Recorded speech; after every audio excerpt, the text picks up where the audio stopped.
Hey there, I am Barb Higgins, and this is 1,000 Tiny Steps.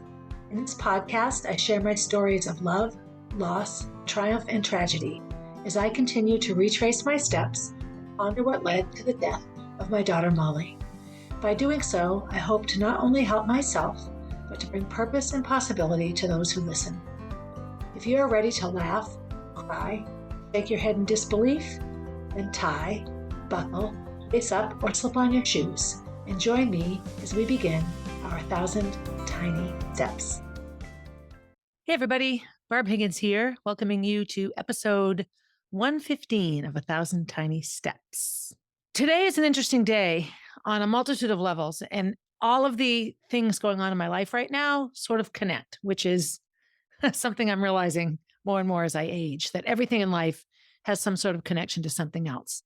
So it's early November, and November is a difficult month for me, always has been. I see in it darkness and despair. I see the beginning of winter. I see the end of summer and the time of life that makes me feel alive and hopeful. And I'm better with it. I think as I go along, I'm better with it. I've had some pretty wonderful Novembers.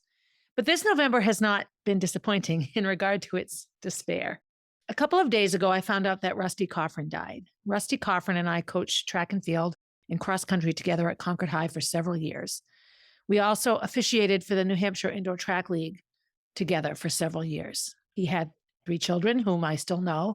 I had the most interaction with his son, Timmy, and his daughter, Nikki. His oldest son, Brendan, I, of course, knew Brendan, and Brendan ran while I was coaching. But I had closer interactions with his other 2 kids. And I had a wonderful friendship with his wife, Cheryl, who is also gone.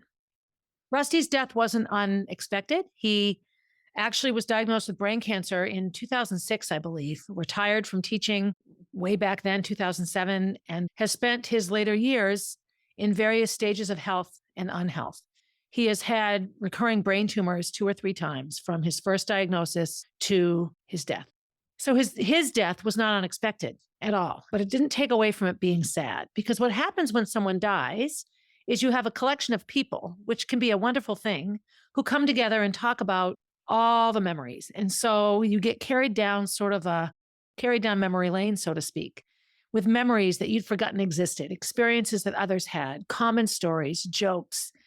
Rusty's wake was no different. I only spent a few minutes there, maybe 20 minutes. I spent most of it talking to Nikki, his daughter. Nikki is a mother now. She has a 3-year-old and 18-month-old, God bless her, a little boy and a little girl. And she is, of course, going through all the things you go through in early motherhood. And she's doing it now without her mother. And this is not something that she would have thought a possibility at all a year ago. Cheryl was diagnosed with pancreatic cancer and died within 4 weeks. Rusty's been sick for, 20 years. So it was just a different experience, these 2 deaths. But the upshot is neither of her parents are here anymore. And we got talking at the wake about which kind of death is worse, a death that you have time to prepare for and you know is coming, or one that takes you by surprise and, cuts you out at the knees. And we decided that neither was very good, and that really neither one was better than the other, because what you got with time to prepare was a long memory of the last months or years of that person's life. Everything was around the illness and the impending death. So I think of Gene Connolly, who died of ALS, and I thought about this a lot as well. His family had time to prepare. When he was still healthy and well, they could talk about it. But the upshot of that is his last 3 or 4 years on the planet were absorbed in ALS. It wasn't just getting up and living. This was hanging over the heads of his family all the time. And when he died, he was gone. Just like if he had walked out the door and had a heart attack, right? You're alive and then you're dead. Nikki had both. She got to experience the suddenness of diagnosis to death being just a matter of weeks with her mom. And then she got years and years and years of wondering, is Daddy going to die? Is Dad going to die? Is Dad going to die? And when we were talking at the wake, it really became evident that neither one was any better for her. They were just different. One was sudden and quick. One was painful and long. Both of them culminate in the same outcome, the lack of that parent in the physical form here on earth. That's just sort of been hovering in my mind a little bit. And the other thing that's come to mind, and I wrote a blog about it this week. I wrote a blog about Rusty's death. So this week right now, it's November 4th. Rusty's wake was November 1st. In the blog, I talk about the fact that as I get older, More and more people that I know are dying. And I think, of course, that's just the passage of time. And you meet a lot more people as you age. You meet people older, you meet people younger. But in the last 2 weeks, I've had a school classmate die, courtside and sticker. I've had a former student at Walker School, Annika Ritsuna. I just found out about that today. She would have been in her 30s. I had Rusty, who was 65, not young, but not old. Linda May. Linda May was a music teacher at Concord High, Runlet, and Walker. I knew her mostly when she taught at Walker. And after school, sometimes I played the violin then, and we would meet and she would play the penny whistle and I would play the violin. It was wonderful. It was just little fun times to hang together with somebody who was a little different. Linda has been a big support for me. So I'm sitting here now going over the fact that every other day or so, I'm finding out news that someone has passed away. And of course, it brings up a lot of emotions. So it brings up a couple of things. And where I went in my blog post was Erickson. And he is a child psychologist. And he wrote a book on the stages of development. And anyone that's majored in education or majored in psychology would know all about Erickson because he's one of the more well-known experts on children and how they develop. His theories on child development have stages where you're a certain age. And every stage has a conflict, two sides that you're sort of battling in your development. So stage 1 is birth to 18 months. And that battle is trust versus mistrust. And so think about it. A baby that's nurtured when they're sad, a baby that has their cries and coos and smiles responded to will develop trust because he or she is realizing that the other beings in their lives are corresponding and responding to him or her. So when babies are neglected, when they are left to cry, when they are ignored or treated poorly, they develop mistrust. So a lot of these are really, really dependent upon the environment of the baby. Stage 2 is autonomy versus shame. So here's a thing and Jack is going through this right now. Oh my gosh. And this is toddler from 18 months to 3. So he's right smack in it. Jack tries everything. He's curious and he doesn't know the difference between something that's okay to do. For example, jumping off the bottom step onto the grass, or something that's not okay, jumping off the top step of the stairway onto the pavement, right? Two very similar things, jumping off stairs. He loves to jump. He doesn't know. He also doesn't know really right from wrong in any manner. So again, he's a bit dependent upon his surroundings, me, Kenny, Gracie, to let him know what's okay and what isn't and why, right? So he's developing a sense of self. Who am I? What do I enjoy? What is okay for me to do? We were playing outside when we had the backhoe in our yard. I might have told this story. And he loved it. He climbed on it for about an hour. And Kenny just stood there with him and drank his coffee. And Jack climbed and climbed. And I went out and called him Tractor Boy. And he says, "No, Mommy, not a tractor. Jack Digger Man." So he's the Digger Man. That was his name for himself. He has now taken to calling me Boop Man, because Boop is what he calls breastfeeding. He doesn't understand that man is gender specific to a male. It doesn't matter, right? Superman, superwoman, super person. But I'm Boot Man and Sissy's Dance Man, Daddy's Golf Man. But he's figured out that we can have labels for things that we like to do. We can create names for ourselves. So autonomy, I'm Jack, you're Mommy, right? And then shame. Is Jack a naughty boy? Is Jack a good boy? Is Jack making Mommy angry? Is Mommy getting angry because of Jack? These are things we develop in that stage. I'm getting there, trust me. Stage 3 is initiative versus guilt. And that's preschool, ages like 3 to 5. So guilt is sort of how you feel when somebody tells you you're naughty or you did something wrong and you feel bad about it. Or you know something is wrong and you do it anyway and you feel bad about it. You have some shame and some guilt. All of these are natural emotions that can be dealt with in very positive ways. And it's our brains and our psyche's sort of way of keeping us safe and helping us to make decisions that, were we living in the wild, would keep us alive.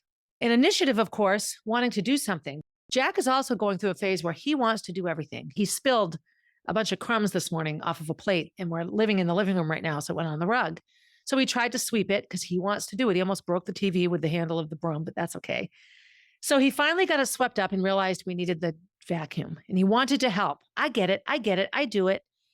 But the vacuum's too big and it scares the crap out of him. So once I started the vacuum, he flew up onto the couch and just watched from behind his Zero blanket, his new favorite character. So he wanted initiative, right? He felt bad that he spilled his crumbs. He wanted to help clean it up. Okay. Stage 4, industry versus inferiority. So this would be ages 6 to 11. So elementary school years, right? So industry, what am I good at? What do I want to take part in? How do I fit into my classroom in my scout troop or my dance class? Like, what do I do that brings me happiness? And then you have inferiority. Oh, wow, they're really smarter than me in math. Oh, her clothes are nicer. Oh, I don't tap dance as well as they do. You start to notice yourself in relation to other people. I remember Gracie coming home from kindergarten, and she and Molly loved Barney. Barney was just huge back then, and they liked the singing along and they liked the crafts. And Gracie came home one day and let me know that it wasn't okay to talk about Barney at school, that Barney wasn't cool. And it was our first conversation around the fact that lots of people have opinions, people like different things. And sadly, in social groups, some people's words have more power than others. Went right over her head for the most part. And she was happy to just not talk about Barney at school. But you start to realize and feel that you're not as good as everyone around you if you don't fit in. Stage 5, identity versus confusion. Who am I? So when you're a middle school student, all of the hormonal changes start to happen. And while we have a lot going on in our culture right now around gender and wanting to make everything gender neutral, penis bodies and vagina bodies and the hormonal rages that go through them from ages, 11 or 12 to 18 are massively, massively different. They produce different things. Adult penis bodies and adult vagina bodies do very different things in the scope of nature. During that time, you're going through identity versus confusion. So this is a time where a child that's in a family that's open, like, okay, so how are you feeling? Well, let's think about why you might be feeling that way versus you can't feel that way because, or that's a bad way to feel. This is a time where a lot of information is coming into our brains and we're processing it very quickly. Prefrontal cortex isn't developed. So a lot of decisions during these years are impulsive and they're made off of emotion and anger and hormonal status and not off of logic and safety and that sort of thing. After that, 18 to 40. So now we're talking really your whole adult life where you're likely getting married and having kids is intimacy versus isolation. And these are called young adult years. Do I get married? Do I have kids? Do I create a family? Do I share my private selves with somebody? Do I have a life partner, a soulmate? Do I have a group, a new family? Do I choose a family that's different than my own? Young adult life, when I look back to my, 18 to 40, when I was 18 and graduating high school, I was off to BU and had no idea what or where my life would take me. And when I was 40, I gave birth to Molly. So in those 22 years, I went through alcoholic behavior in college, a sexual assault, getting sober in AA, meeting two really nice guys, one of whom 20 years later would unplug my daughter Molly from life support, meeting Kenny, getting married, having a pregnancy surprise me, losing the pregnancy a little over halfway through, getting married, having Gracie and Molly. From 18 to 40, I was two completely different people. And in that time, I struggled with intimacy. Sometimes I was better off alone. Sometimes I was better off connected to somebody. I remember in looking at my running career and thinking, boy, I've run all my personal best times when I did not have a boyfriend. And what does that mean, right? I used to put a lot of importance on that when I wasn't stressed out or just distracted by a relationship, I focused on running. Running was mental health for me. So then after that, after the young adult years, you get into stage 7, which I'm in now, and that's called generativity versus stagnation. So generativity is the time, and this makes a lot of sense when you think of people in their 40s and 50s. They're established in their careers for the most part. They have their husband or they've had a family and they're divorced. They've gone through all of the tumult, all of the intimacy and isolation of their young adult years. And now it's like, what can I do to give back? I think I'll run for public office. I think I'll sit on a school board. I'll volunteer at the soup kitchen. This age, you start to see yourself in the world as two sort of separate entities, one within the other, as opposed to your whole life being about you. Up until about age 40, we are very ego-driven. And ego-driven isn't always a bad thing. Having a solid sense of self is important. But once you turn 40, I think if life is climbing up a mountain, I think when you turn 40, you're just getting above the tree line now. So you can see through the trees and realize, oh, I'm on a mountain. And pretty soon I'm going to have a much bigger view of the world than I had a mile back. And so that's where I am now. So generativity is maintaining relevance, staying involved in things. And then stagnation is, all right, I'm done. I'm just going to watch TV every day. And maybe I'm retired now. And so I've done my part. And again, there's no judgment here. This is our battle. How much do I want to do? And I actually look at Kenny and I, And there's a big part of Kenny that would really just like to get up when he wakes up, have coffee, putz about, take his time. By the time he's showered and eaten and ready to go, maybe it's 11 in the morning, and he putzes around for a few hours and then have a drink at 4 and eat dinner and have another drink and then go to bed. I think in many ways that would be an ideal life for him. I remember in our marriage years ago, so we were both, I was maybe in my 40s and he was in his 50s. He really just liked the fact that you just repeated things. Like you set up your life and that was your life and you just lived it. We had a big fight one day. We had given up drinking. I came home and he was watching football and drinking beer. And I'm like, Kenny, we gave up drinking. And he goes, well, alcohol. I'm like, Kenny, beer is alcohol. And he just didn't want to see it that way. No, beer is beer. And so I got really sad. I just felt that we were not on the same page at all. And he said, well, I don't see why we have to give up drinking. We have a nice life. I like my life. I don't feel like I need to change anything. And I was like, but we're supposed to grow. Like we haven't arrived at the best we can be. We have to try to be better. I don't want to settle into this life. I don't feel good about it. And that difference in mindset has not changed at all. And it sometimes can be really, really tricky. We haven't had alcohol for several months. We actually had a couple of drinks last week after we had the kitchen emptied, and I was not happy at all. I was worried that having a couple of drinks would make me want them every night again. And it was completely the opposite. I didn't enjoy them as much when I was drinking as I thought I would. And I felt like crap in the morning. I didn't drink enough to be hungover, but I did not feel good. I did not like it at all. If anything, I'm further into my resolve now about maintaining sobriety. Kenny is not. This is the Harvest weekend. As I'm recording this, he's playing in a golf tournament called the Harvest, and it's a big party. And I always have anxiety around this day because I never know how he'll come home, what state he'll be in. But Thursday night, he went to a dinner and he came home clearly inebriated, had only 2 drinks, but he was pretty sloppy, which was fine. That's fine. He was out settling. I'm not his mom. But last night when I was driving home from Amesbury, he called to say, hey, do you want to be naughty and have some drinks? I'm like, Kenny, where's your head right now? You're going to drink tomorrow. That means 3 days in a row you would have alcohol. And here's the difference with me and Kenny in that generativity versus stagnation. He knows that he feels better when he doesn't drink, but it's not enough to make him really decide to really want to quit. He doesn't drink because I don't drink. If I decided to drink every day, he would jump right in. This isn't a value judgment, but it is a mindset. And he misses it.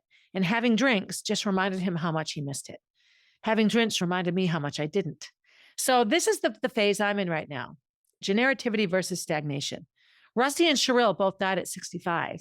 So they were just finishing middle age, and we're going into late adulthood or older adulthood, right? They missed out on an entire stage. Now, granted, they made it through 7 of the 8 stages. So that's longer than Molly made it. Molly was still in identity versus confusion, just figuring out who she was and how she wanted to fit into the world. Stage 8 is integrity versus despair. And this is when you step back and look at your life.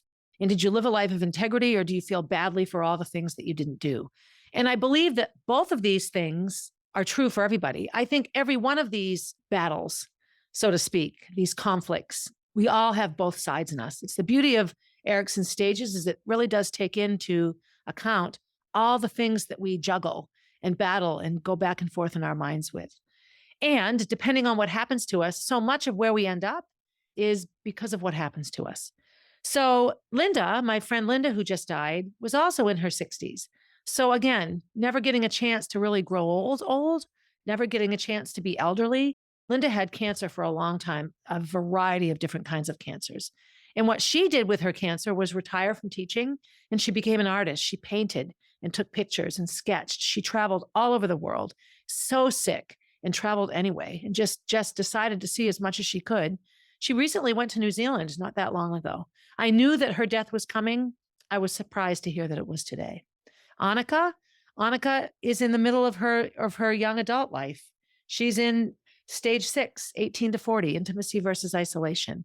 I don't know any details around her death, but I do know that she doesn't get to finish that stage or enter the next 2. So in my blog post about Rusty's death, I contemplated a lot where he was and where I was. And the last 2 or 3 years of his life, his brain tumor and several strokes left him really like a child, like a little boy.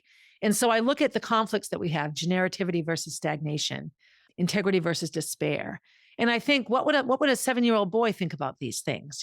Maybe what was going on in his head was still age appropriate, but what he could articulate was like a child. When Cheryl died, they weren't sure if he really comprehended it, but he would say, Miss Cheryl. He missed her. Maybe that was the best way he could say, look, I'm stuck in here and I know exactly what happened and I really miss Cheryl. All of this gets me thinking about my own life. And at age 60, more and more people that I know are dying. Some of them much younger than me, many of them my age.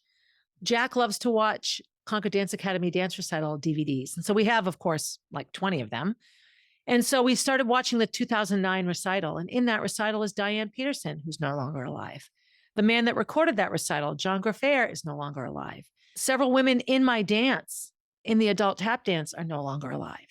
It's really hard to watch these things. 6-year-old Molly is no longer alive. And you watch it, and I remember watching Gracie watch, and together we counted the people that were no longer with us. And it was eye-opening for me to see her sort of calibrate this realization in her mind. It's cloudy, it's November, I'm saying goodbye to my kitchen. I have all of these grief processes going on in my life right now. And there's a part of me that, A, really would like to have a drink, which I'm not going to do. And B, really wants to sit with and just process and think about. And so as I was wrapping up china out of our hutch in the kitchen this morning and listening to the Indigo Girls, finding meaning came in my head. And I'm like, finding meaning, why did that come into my head? Like it really just came into my head like a voice. And so then I couldn't remember, was telling Gracie, chit-chatting with her about everything that was going on in my mind and how I felt. And then it came back into my head, finding meaning. And she looked at me like, what? I said, it's the name of a book. It keeps coming into my head. I don't remember who wrote it. I don't remember what it's about. I don't remember any of it. I sat down to eat lunch and I'm sitting in our dining room, kitchen, living room. I'm looking at my phone. I'm reading my email. And I get an email from Jerry Frew, who's a wonderful former school district employee who lost his son, Ryan. Ryan was a well-known man in our community in his 40s, a sudden death. And of course, child loss is decimating. And so I've begun sort of a email online relationship with he and his wife. They're only 3 years in, and 3 years is nothing. It's really nothing. I think back to 3 years for us, and that was the year Rachel died. That was my, brain tumor year. We were still so actively not okay. We hadn't even cleaned out the room that's now our kitchen, the dining room, playroom area, was still full of hospital stuff at that time. One of the things I did recovering from my brain tumor was clean out all the bags from the hospital room with Molly. 3 years they sat there where we put them. I read an email from the Frews and it just talked about my book. So Motherland was released on October 24th. And as of today, which is November 4th, I have had probably 10 people reach out to me to say they'd finished the book or that they're in the process of reading it. Everybody. And now most of the people that have reached out have not lost a child, but everyone was able to find something in that book that resonated with them on a really powerful level. And I'll get teary-eyed, I think, because so much my motivation for the book was to help people share the ugly, ugly truth of me around Molly's death, around my relationships at the time, around having Jack, so that people see that sometimes the facade we put on is just that. It's a facade. Artificial intelligence is one of my favorite new buzzwords because artificial is the key word there. Yeah, it's intelligence, but it's artificial. It's not coming from inside your head. It's coming from inside a computer. Granted, somebody's brain developed it, but still, this artificial sense of strength and calm and acceptance and healing. I realized that by writing the book, it gives people permission to be okay with themselves around their own grief.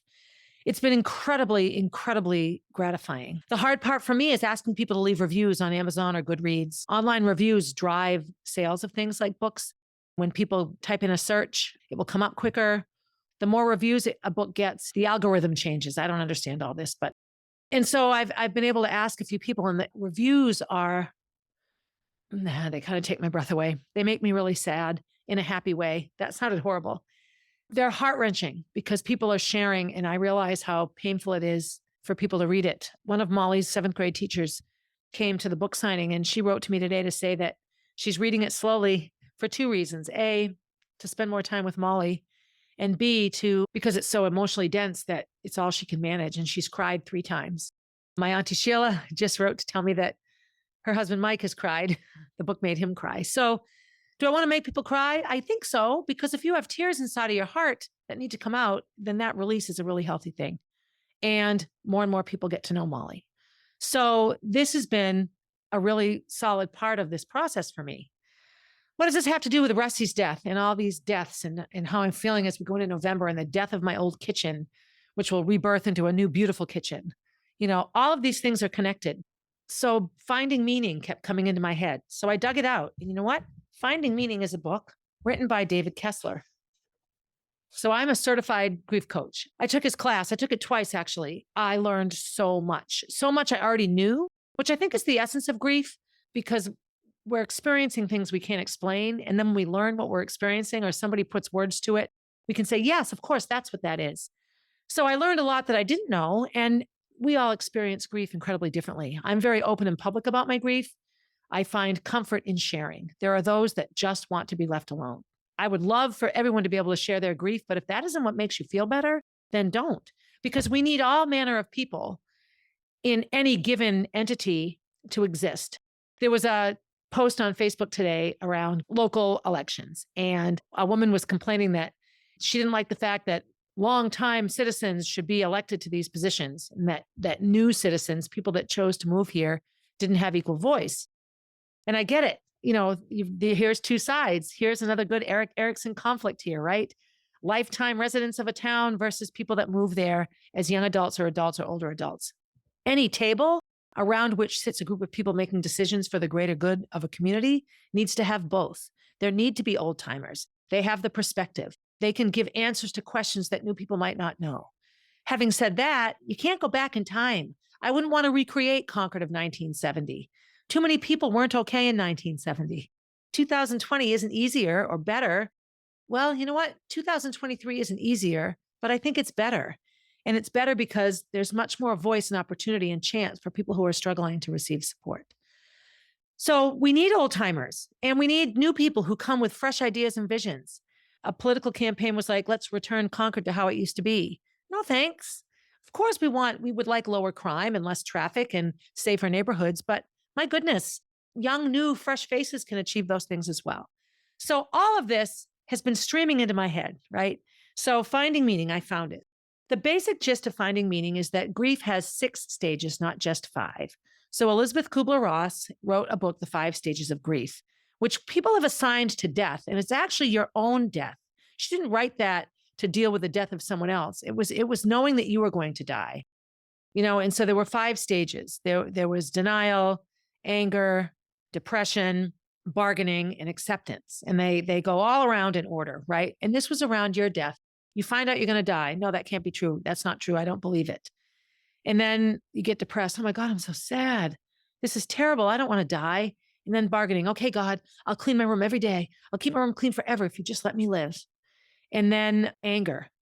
Well, this isn't fair. What the hell? I've lived a good life. Why do I have to get sick?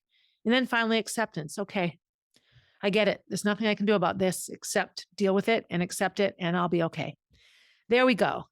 But there's a 6th stage of grief. And while I don't have a single word for it, because I need to reread the book, the essence of it is that the 6th stage of grief is finding meaning. Everything has meaning. Doesn't mean it's okay that it happened, but nothing happens just randomly.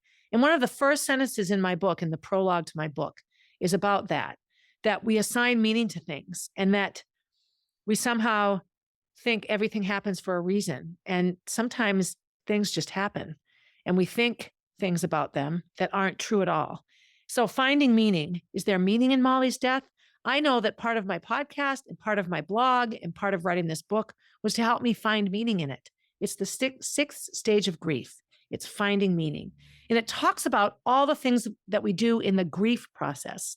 So how I deal with Rusty's death, how I dealt with Jean Connolly's death, how I'm dealing with Linda May's death, finding out that a classmate of mine passed away, how I'm dealing with that, how I'm dealing with a former student now who's passed away, and she's young and probably has younger children. All of these deaths play a role in my grief journey, and how I respond is a direct result of where I am in my grief journey. And I imagine it's that way for you as well. So in true Barb fashion, I just opened up the book to a page and thought, I'll see what's on this page. And actually the part of the page that I opened up to is called Don't Forget the Middle. And it goes back to what I said in the beginning of this episode, that we go to a wake and we're sad, but what we do is we stand around and we talk about what we loved about that person. We talk about memories and experiences. So in this chapter, a boy named Michael is angry that his dad died. And all he's stuck in is how horrible his death was, how frail he was, how bad his last days were.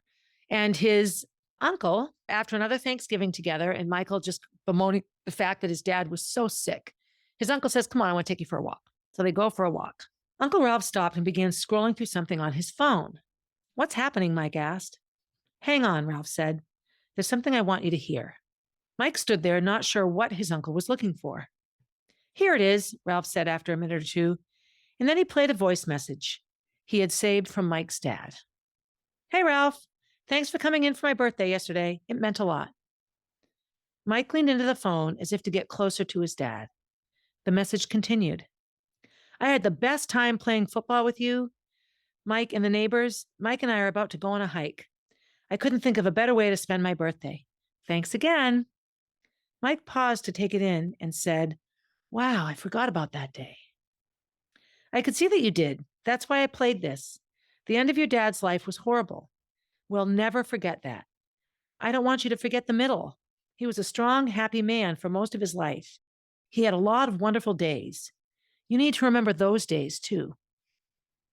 It is no surprise that I found this page at all. The universe does what it does. In the days, weeks, months, and years right after Molly died, all I could think about was every mistake I'd made, every place I'd been that I shouldn't have been, every person I was with that I shouldn't have been with. That's how I felt at the time. All I could do was look at every mistake, every wrong choice, every left turn that should have been a right turn, every moment of her suffering. I was just lost in it and caught up in it, like a whirlpool going down a drain. And there's not much you can do in that except cut the current, right? Let the current take you and swim across. But that isn't what we do when we're in a whirlpool. We panic and we fight the current. And so we make little headway. We really struggle. I was forgetting the middle. In my conversation with Nicole about the two kinds of death, you're alive and then you're dead. You find out you're sick. You're alive, you're sick, you're alive, you're sick, you're alive, you're sick, you're dying, you're dead. Which one's better? Well, neither one is better. They're just different.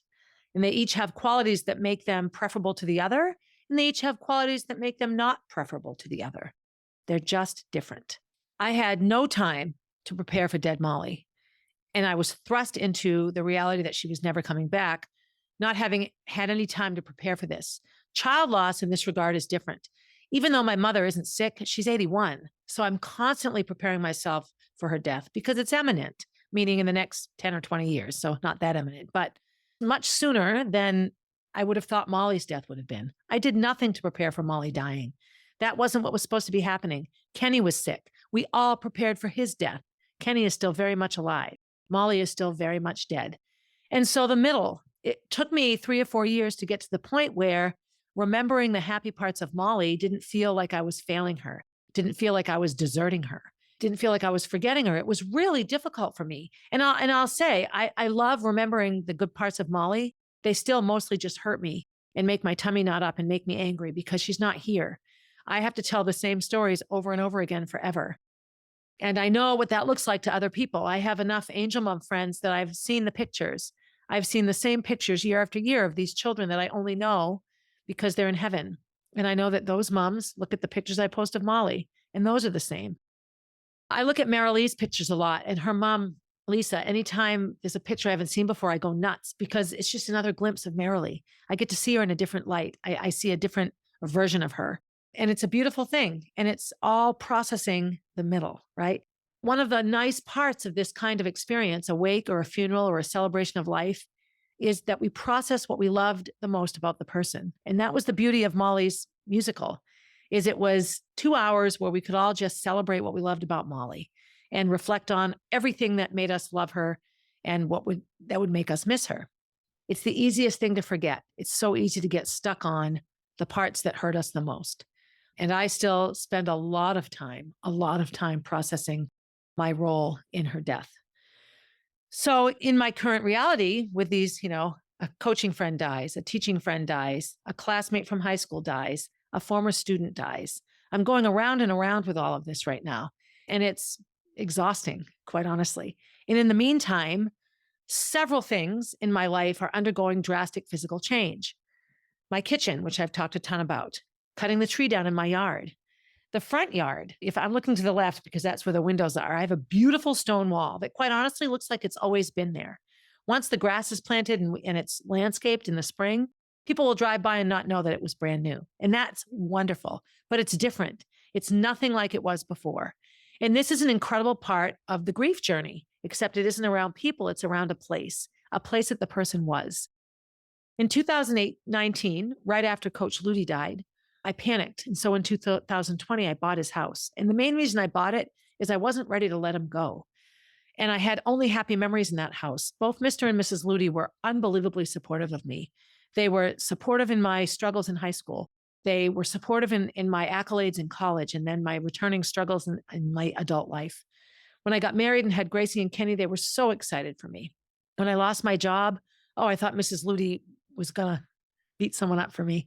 She let me know what she thought of Chris Rath and that whole crew and the whole thing. And they were very, very, Coach Luti was a very staunch Catholic and churchgoer. And it's not that he was judgmental, but he wasn't easy on people that he thought made mistakes. And they were unbelievably forgiving and kind to me. They knew that my gullibility would lead me into things that weren't very good for me. And they never once gave me judgment. And so when I bought his house, it was a way of me to hold on to him. And I'm so glad I did. Making changes to it has been difficult, but it's actually been terrific practice for my kitchen remodel and my yard landscaping. So at Coach's house right now, we're redoing the hallway. All that plaster was falling off the wall. So it's all coming down and sheetrock is going up and it'll be repainted. It's just going to be beautiful. All of it's going to just look lovely. New carpet for the stairs, a repaired ceiling above the closet, all of it. It's just going to look wonderful, which it deserves. And then with the exception of the kitchen and the bathroom, that house will just be lipstick and rouged to death, right? At the same time, we're trimming some trees in Coach's yard. So Kenny and I dug up his whole garden. That was really emotional. Every moment I spent there, all I could see was Coach in the garden picking tomatoes and picking weeds. He tended that garden for hours, all summer long. I thought of sitting in the yard and having, artichoke leaves where you peel the leaf through your teeth and eat the covering of the leaf, and then you eat the heart of the artichoke. That was one of his favorite yard snacks. I don't know. I remember those times, and a small glass of wine to go with it when he gave me a hand-carved wooden duck in his yard. I'll never forget that day. My heart was pounding. So I have all these memories that go through my mind as I dig up a garden that he planted, right? There are these two beautiful trees, and I brought Rocky over because Rocky is this tender human being that sees the world bigger than him and his tree cutting stuff. And I said, if anyone can repair this tree, it's you. Can we save it? It's a huge tree. When he got up there in the bucket, he realized that Coach Luti years ago had already cabled the tree in two places to keep it from falling, to keep branches from falling because of their weight. So he trimmed and trimmed yesterday. He limbed, in his estimation, he took down 3,500 pounds, 3,500 pounds, almost 2 tons of tree branches out of that tree. And he didn't have to cable it. He thought he was going to need to cable it. And when he got up there was a cable up there that you could hardly see from the ground. So I sent video clips to Angela and Bobby, Coach's kids, of this process. And both of them wrote back, oh my gosh, I remember that tree was just a sapling when we moved in. They both almost said the exact same thing. And they talked about all the time they spent underneath it. Picnics, playing in the yard, hammocks, cookouts, all the things you do under a tree in your yard. And I realized that tree was a giving tree as well. There's still a hook in it where Coach hung his hammock from the tree to a post. Anyway, all of this is going on right now at the same time. So finding meaning, remembering the middle. I am right smack dab in the middle of so many things right now. Listening to people's responses to the book, looking at my house and its transformation, watching Jack and Gracie process all of this, and just experiencing the beauty of these things for the people who are facilitating these changes. I am incredibly lucky right now. Eric, my builder from a company called Nest, Taylor, my designer, who's in charge of this whole beautiful kitchen remodel, Tom, my landscaper, who built the yard, who is the former husband of my best friend, Tammy, my gym bestie, Rocky, who is a Concord native from way back, who understands the big picture around trees and the beauty and their meaning in life, who understands sickness and death and love, who gave me a big hug yesterday when he saw me. And then Rob, who's doing the work at Coach's house, who's a good friend of Deb's, who also understands that it's a much bigger job than just a wall. It's the essence of a home that saw a lot of love. So I'm sound all hokey here, but this is where I'm at right now. And I'm doing a really good job not crying. So that's a lot. That's a lot of emotion. But I love that I can look back on intellectual people. I love that David Kessler and Erickson can give me references and frameworks for all that's going through my head. It gives it validity. I don't feel like such a crazy woman, although I am. Actually, I was at the gym the other day. This was great. I was coaching yesterday at 5:30 in the morning, 6:30. And Eric came in and he said, men are stupid and women are crazy. And I'm like, well, that's probably a generalization. He goes, no, think about it. We're stupid enough to stay with crazy women. Women are crazy enough to stay with stupid guys. And I realized he's absolutely right. And I suppose it doesn't have to just be men and women, but in general, you've got stupid and you've got crazy. And if you're both crazy or you're both stupid, it's not going to work. One of you has to be one and one of you has to be the other. So that's my little feeble attempt at humor to wrap up all that's going on in my mind. But I am really, truly just overwhelmed right now. And I'm able to do this without getting drunk or high or hating myself or some sort of self-sabotage. I'm able to just be with it. And it wasn't that long ago that I couldn't imagine not having drinks at the end of the day. It's the only way I got to 5:00, knowing that at 5:00 I could stop. So it's the beginning of November as I record this. It'll be right smack in the middle of November when you hear it. Some things coming up will be, I'm going to be on a podcast called More Milk, Please, by a former student, Molly Ryder. I'll let you know when that interview will air. But that's a podcast she's doing around breastfeeding and motherhood and such. I'm meeting with Lita Peterson, the CrossFit lady. So she does a podcast called the CrossFit Lady Podcast. And we're going to interview one another and be on each other's podcast. So that's exciting.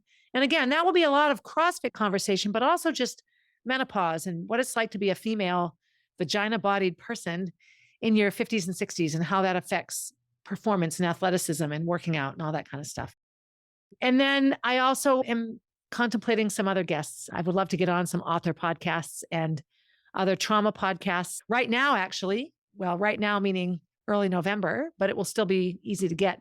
I'm on an IVF Over 40 podcast. It's a wonderful, wonderful podcast. I'll put a link in my bio for you. So these are things that I'm trying to do to step out of my comfort zone as a podcaster and really take on topics at a deeper level and, stretch myself and stay interesting, right? And relevant. So be good to yourself. Always be good to yourself. I'm being good to myself by abstaining from alcohol and maintaining my newly found, perfectly fine eating habits. Yay. Be good to someone else. Comfort them. If you don't know what to say, simply say, I don't know what to say. That's better than saying something they're supposed to do. And as always, have a good day, everybody. Hey, thanks for listening and supporting the podcast. Feel free to leave a review and share my stories with your friends. Please reach out with your own stories, as I love connecting with my listeners. If you would like to get to know Molly, head over to mollybfoundation.org to see what she is all about. If you want to see what I'm up to next, you can find me on Instagram at Barb_444, on Facebook as Barb Higgins, and at my website, 1000tinysteps.com. And while you're there, sign up for my newsletter, a weekly way to find out what's up in the life of Barb Higgins.